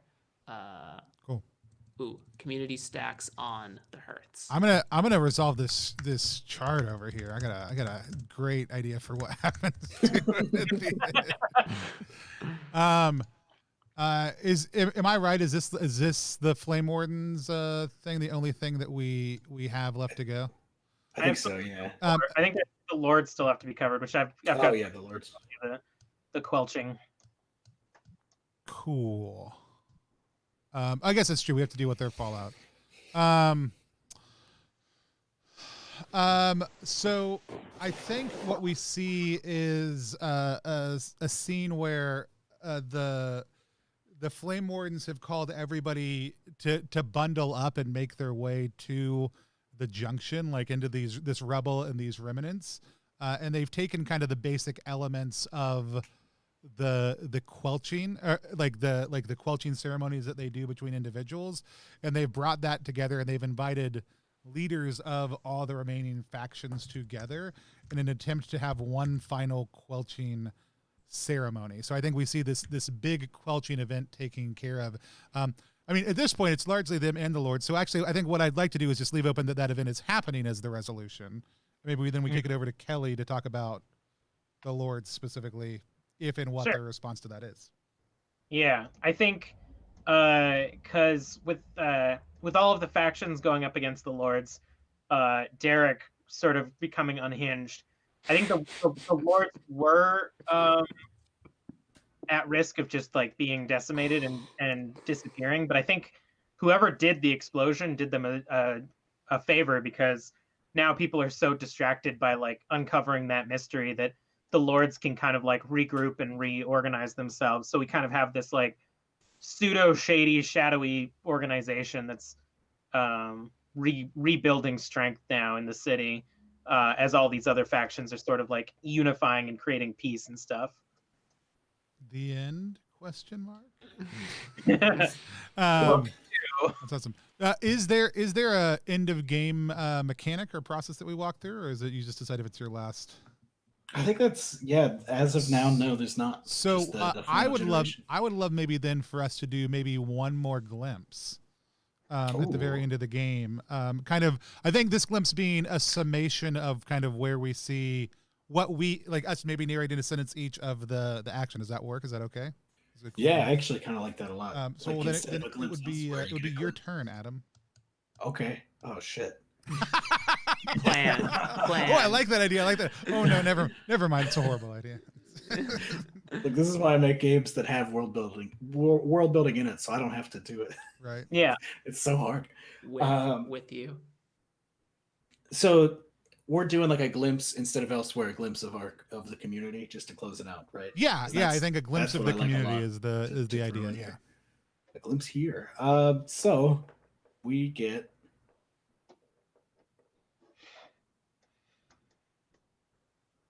I'm gonna say unshackled from the rule of the shards. The city can begin. The city begins to grow towards a better future, or begins the process of growing towards a better future. Mm-hmm. Obviously, it's not there yet. They got work to do.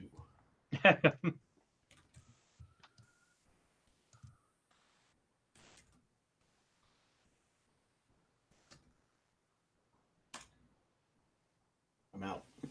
All right. Ah. Oh, little do they know.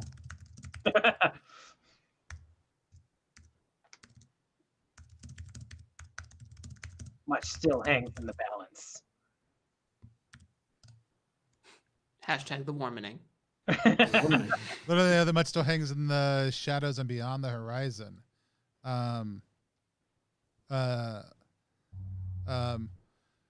We see a series of flashbacks of major moments of tension in the community. These are all scenes that I think we've seen throughout the course of play before. Only this time, It's just Derek montage. only this time as we zoom in on small, different sections of it. Like, and I think a lot of this, we see the tunnel right before it collapses. We see people going. We see tensions getting high in different places. We see the individual stealing the resin. We see that the moments before the eruption in the square, and every time we see a moving piece of resinous liquid. And I will now correct all my horrible misspellings. Oh man, I get to cap off the denouement. Yeah. Heck yeah, I'm a dog. All right, Tony, unselect it. Let me in. Let me in. Let me in. Let me in, coach. I got this. Just give me a juice box. I'll get right back in there. No, I made extra things. So I think just hard cut just outside the city. An unnamed flame harvester, just a salt of the earth working class flame harvester, coming out of the resin caves, pouring themselves a hot cup of cocoa from their cocoa container, their future cocoa container. A gust of wind kind of buffets their face, and they like hold back for a moment.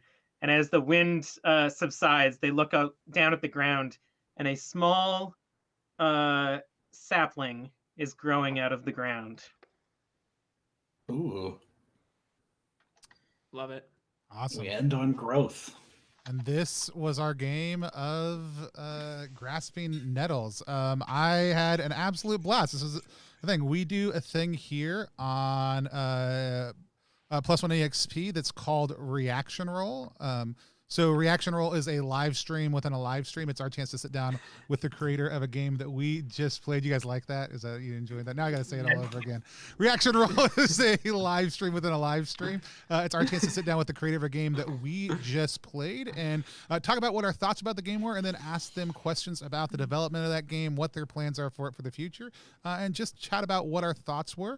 Today we are talking about Grasping Nettles. We just played with Adam Bell. This is an upcoming game for Kickstarter. It's going to be going live on the 1st of February. I am thrilled to play it. For those of you who maybe just be joining us or just watching this later, this image that you see between the four of us is our Miro board. It's what we just made. It's our kind of tracking of the game. This is a world building game where you make a community, build a world, populate it with factions, ideas, intention, and then watch how those evolve from generation to generation. We didn't name our world. We actually never even named our city, which I love. We didn't name anything. But we certainly destroyed it a whole lot. So Adam, tell people just a little bit. I know I just gave the brief overview, but tell people a little bit about Grasping Nettles. Kind of maybe what the game is, just your elevator pitch, and then kind of where some of these ideas or desires to explore this concept came from. Yeah. So as you said, it's the way I describe it is it's a GM-less storytelling game where you build a world and explore what happens over generations. So the big part of it is just like, hey, this is a new thing that's in the world. This is a new thing that's in the world. And the way you do that is, if you see on the screen, there's that wheel that just has a bunch of different game actions, and you're moving these pieces around to just do those different actions from the perspective of the different factions that you have mapped to those pieces. So yeah, you play, and then after a while, you move all the pieces to where they are now, which is the Generation Advance space. And when you do that, you go through everything that's on your table and say what happens to it over like a time skip, loosely defined as a generation. So we don't have to say like, oh, 32 years pass.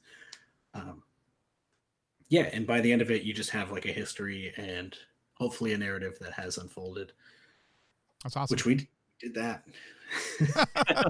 Yeah, I love it. I would love to hear just kind of from our two other players, and I'll share my thoughts. But let's go ahead and introduce everybody. Kelly, can you tell people who you are, where you're from, and where they can find you on the internet?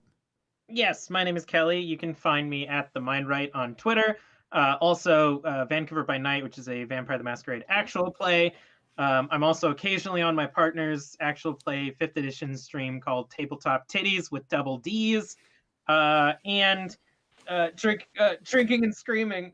Wait, oh yeah, Drinking and Screaming, which is our podcast about horror movies and cocktails through a queer and feminist lens. Awesome. And then we have another person it's their first time on the stream with us. Jeremy, go ahead and introduce yourself. Tell people who you are, where they can find you, and what you do. Yeah. Hi, Jeremy Gage here. I am a fledgling game designer. I am the host of the Draw Your Dice podcast, which is a fledgling podcast. I am a fledgling bird stationed in Cleveland. And you can find me over at Jeremy Gage 5 on the tweeters. Another type of fledgling. It's bird themed. That's I'm awesome. a themes guy. As always, I'm at Tony Vicinda across all platforms. It's actually my legal name. I've changed it to at Tony Vicinda. But you can find us at +1EXP online. We're a brand that oddly is multi-class into tabletop game design, beard and skincare alchemy, and the Bardic College of Content Creation. We just exist to support indie tabletop game designers, mostly with RPGs as our focus. And we're super excited to have Adam with us. But Kelly, what were your thoughts about the game? Like, just kind of, we just finished playing. What were your thoughts? Did you enjoy the experience? And do you have any questions for Adam? Yeah, so I'm a fledgling world building player. So this is actually the first time I've played a world building game. Usually it's me scrounging before a D&D session to try to come up with the next section of the world. But it was really cool. I love the collaborative storytelling. It's literally my favorite style of storytelling is collaborative. So just like being able to bounce off each other, and like we made a really weird functional world together that was incredible. And I loved it. And I like when I read the rules originally, I thought it was going to almost be like we just pick one of these, and I was like, oh, that's going to be, I feel like we're going to lean on one. But the addition of the wheel kind of forcing you to pick your actions through rolls was really cool. And sometimes a guy gets to pick the seasons 3 times in a row. Yeah, no one leaned on one thing repeatedly. I certainly didn't continue to design weird Muzak seasons. Muzak. I guess my question is like, I don't know, how did this experience sort of compare to like other times that you've tested this game? Like, are we abnormal, or was this was this par for the course? I would say first the experience was smoother because I did make some rules changes since the last time I played, which it's nice to see them work and not just fail on stream.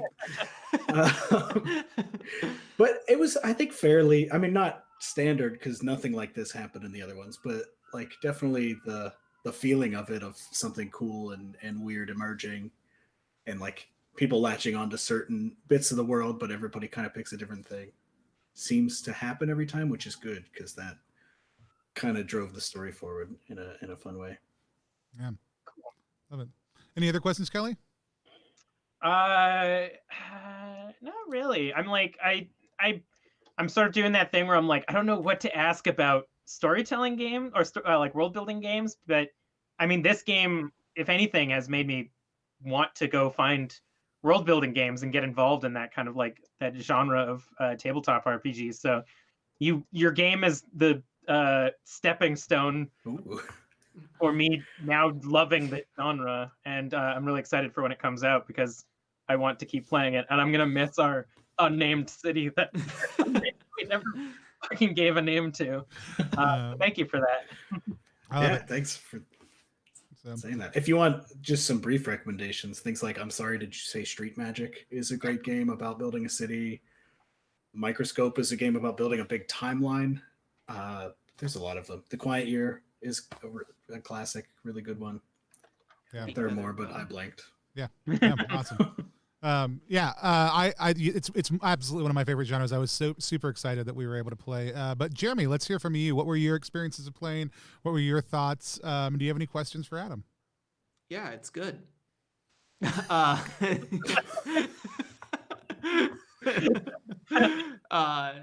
Yeah, I had a wonderful time. Similar to Kelly, I love games that have this collaborative nature to them.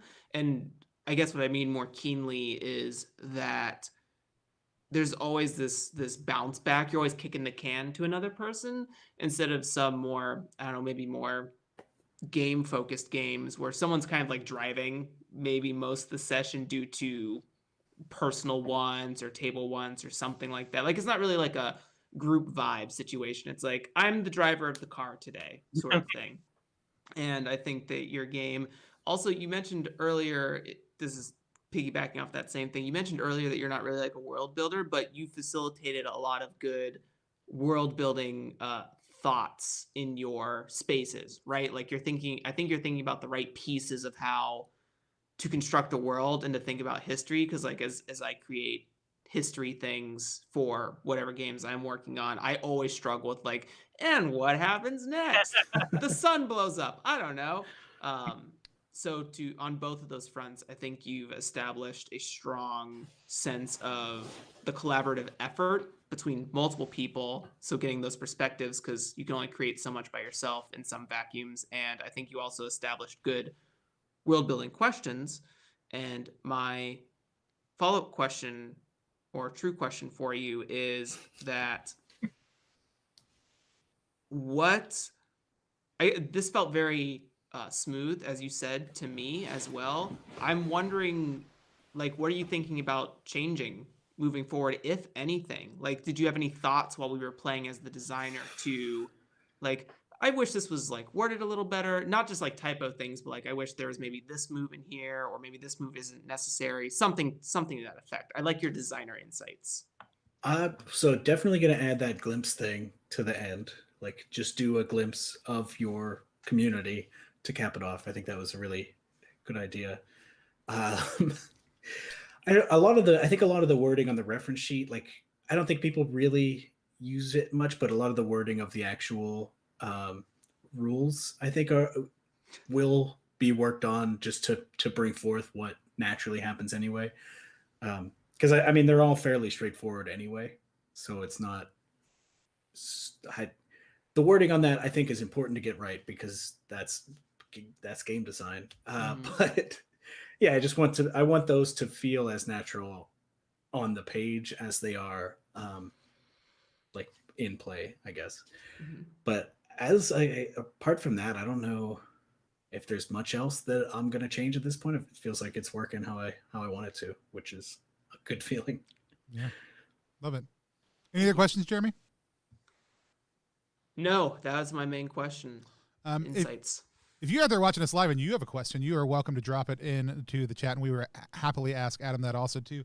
Adam, like I said, I'll have some more thoughts in an actual review piece that we'll do in the next couple of weeks. But I loved it. It was everything I hoped it would be. There were a lot of surprises. I did not expect to latch on to. Like, if you'd asked me before the game, hey, are you going to make a bunch of seasons? I would have been like, probably not. And then it was like, oh, no, I'll just give it a try. And then it's like, no, this is fun. And I love this part of it. And this is something that, some of the other things like starting a project or other pieces, like in other world building games, there's some similar things. The season piece was like, oh, no, I've never defined a season, especially one that doesn't have to be based on anything other than what it is, but then be able to like think about, okay, what does this season evoke? What does it signify? What does that say to the community? Those were really fun things to explore. And again, not something I would have ever thought about in world building, because I think we oftentimes assume kind of a baseline. Well, there's summer, winter, spring, fall. We might call them fun fantasy things or add in a fifth season of some sort, but we're not going to deviate from that. And this one, we were freed up a whole lot from that. I think you mentioned a couple world building games earlier. You mentioned that you are not like you don't like world building, but a lot of your games, or at least the two that I have played, like have themes of community and world building and exploration. So I think it's interesting that you find yourself drawn to this place of design that you feel like you're not good at. Can you maybe talk a little bit more about where you think that influence comes in? So yeah, it's not that I like world building through play, but like me sitting down to try to build a world that I will build a game around is just not. I don't know if it's that I'm not good at it or I'm not interested in it, or if those two just kind of loop back onto each other. But I really like the collaborative nature of like building something like that through play, which is, I guess, probably why I make games where you do that. Yeah. Because it's a little more fun instead of me just like sitting down with like a Google Doc open trying to be like, all right, what's going on here. It's cool to just sit down and have some framework that guides me and some cool people to make something together, which usually ends up, at least for me, better than what I would have come up with by myself. No, that's one of my favorite reasons for it. And I also love when people design for, like, I know a lot of people talk about like, oh, I don't like travel in role playing games. And we're starting to see a lot of like travelogue game comes out that specifically address that frustration, or like, oh, like world building's fun, but I don't want to sit down and do it alone. So I'm going to build a world building game so that I get to do that with other people. Even as I was sharing out about the live stream, I put it in the World Builders Sanctum on Facebook, and like a couple people were like, what are the rules? I was like, watch it live or back it on Kickstarter, and they were like, well, here's something I'm working on. They would send me these links to rule sets or to blog posts or things that they were working on, and people are gamifying that process in some really amazing ways that I just think is great. And it is coming from this place of like, yeah, I don't want to do this alone. Like I want to do this at the table with my players, and maybe something a little bit more formal than a zero session. I just think that's tremendous. I do love hearing about the changes that people have made over time. I think for me, my other big question is, you're looking at a Kickstarter. What's your funding goal for this? I have it set to 1,500 right now. And you've got kind of those development plans. Like what are some of the things people can kind of look forward to in that Kickstarter? Like, are you doing stretch goals? Are there specific things that you're excited about doing through that development process of crowdfunding? So I'm excited. I mean, I'm excited to like make the game and finish it and make it look nice. I think the biggest thing I'd be excited about is the thing that we touched on very briefly at the beginning, which is if you don't want to, like we started something from complete scratch here, but if you sometimes you're not in the mood for that, or you don't have the creative juice just isn't stored there. You want something to spark you. So in the back of the zine is going to be a handful of like, right now I'm calling them quick nettles. I can't tell if that's any good, but just like I'm getting people, including our very own Jeremy Gage, to write out basically the first couple of turns of play. So they're going to give you 3 factions, give you a couple locations, maybe an issue that you can just like jot down on a card and like jump right into a game that's kind of already in process.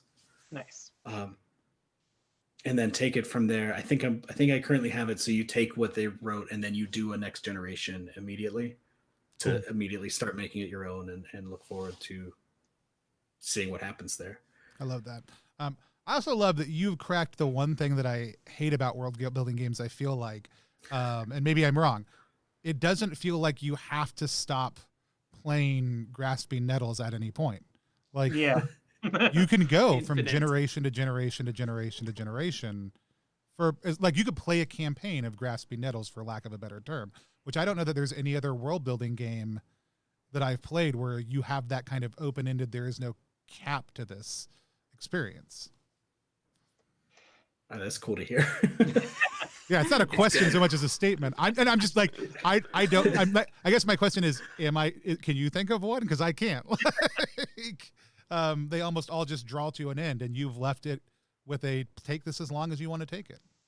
Right. Yeah. I mean, that is kind of what I wanted, because I wanted, if I just made like a world building game, like what would I honestly make that would be better than, say, I'm sorry, did you say Street Magic? Like that game does a really great job of here, make a setting that has a certain feeling and like get super into it. So so I wanted to like find a space that maybe I hadn't played a game in, which included this storytelling aspect where we're actively tracking a narrative throughout, which I think is what lends it to the possibility of campaign play. Is like the brief scene setting, the advancing generations to like force us to make something big happen. So yeah, I don't know if I can think of one. That's fine. I can't either, and I play a lot of them. So like, it's like, but I do love that Kelly's online right now buying. I'm sorry, did you say Street Magic? Like, that's I can see it in the glasses, and so. Did you see me just open up that page? What? Are you? Adam, tell people one more time where they're going to be able to find the game on February 1st. So it'll be on Kickstarter. The easy link to get to it would be kickstarter.adamebell.games, or if you just search for it, hopefully the search algorithm won't fail me. Yeah. Or you can go to Twitter @AdamEbell. I'll be posting it there, probably too often. We will also post out about it, but also on February 1st, we'll be posting out about a bunch of games. Yeah, there's a lot of cool stuff coming for Sequest. But also, either late tonight, but probably in the morning because we had some loading issues. We are putting out our list of top 10 games to look forward to during Zine Questing as part of our Zine Questing series. You might see a familiar game on there. So we'll see what's on there. So we are super excited to back this game. Jeremy, can you go ahead and tell people again where to find you one more time? Yes, you can find me at JeremyGage5 over on Twitter. And then Kelly, want to let people know where to find you also? You can find me on Twitter at TheMindRight. Awesome. And again, I'm Tony Vicinda. You can find me at Tony Vicinda across all platforms. But you can find us at +1EXP. We are a brand that multi-classes in tabletop game design, beard and skincare, alchemy, and the Bardic College of Content Creation. All the products that we make on our website, +1EXP, we funnel that money back into the tabletop community. So anytime you buy something there, you're supporting not just us, but also other creators. If you have any thoughts about Grasping Nettles or any other their games you see on here, or if you're a game designer who wants to come on and have your game featured at some point in time, please reach out to us and let us know. We'd love to work with you and help share your game with other people. But until next time, since I've still never figured out a better sign off, we're just going to wave at the screen until I hit end on the stream. It's going to be great.